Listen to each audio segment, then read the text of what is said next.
Ben, le contentieux, non, c'était la magie. Et les avocats là sont seulement arrivés là-bas avec les bibliothèques.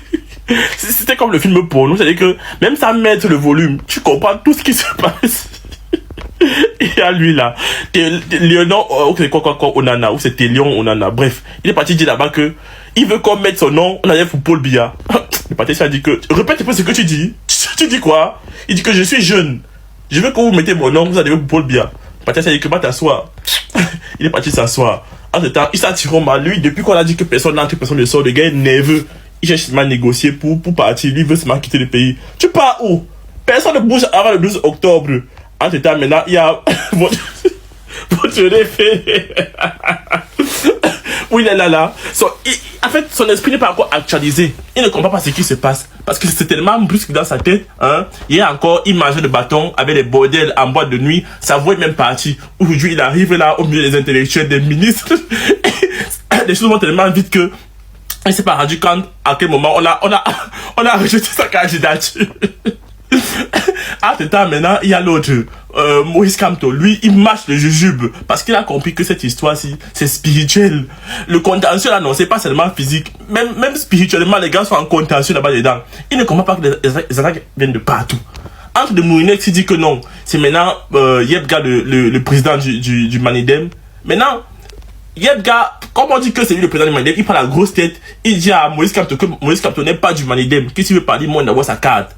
Maintenant, Moïse Kamto guette Anissé Kane, qu'est-ce qu'il entend là? Défends-moi. Et voilà que c'est le même Anissé Kane qui peut encore demander pardon à Yebga. Aïe! Moi, tu demandes pardon, toi, tu demandes encore pas. Mais, c'est quoi ce kung fu là? Bon.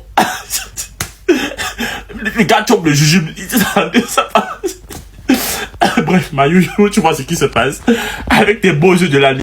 Quand j'ai vu l'image du président du référé, seul face à la Cour constitutionnelle, sans avocat, la salle presque vide, j'ai eu des pincements au cœur en fait. Parce que, ok, on n'ajoute pas l'argent sur l'argent. Cette gimmick, je ne sais pas si je peux appeler ça une gimmick, ou bien je ne sais pas si on va appeler ça, je ne sais pas comment on va appeler ça. Mais on n'ajoute pas l'argent sur l'argent, nous a fait rire.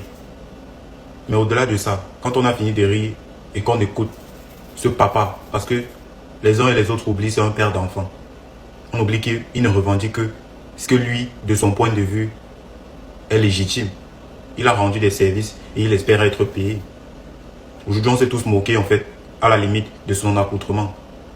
Mais allons au-delà de ça. Mettons-nous à la place de sa famille, mettons-nous à la place de son entourage, mettons-nous à la place des gens qui sont supposés vivre à travers le travail que lui fait chaque jour, chaque matin. On n'a pas le droit d'être triste. Donc je fais cette vidéo pour demander déjà pardon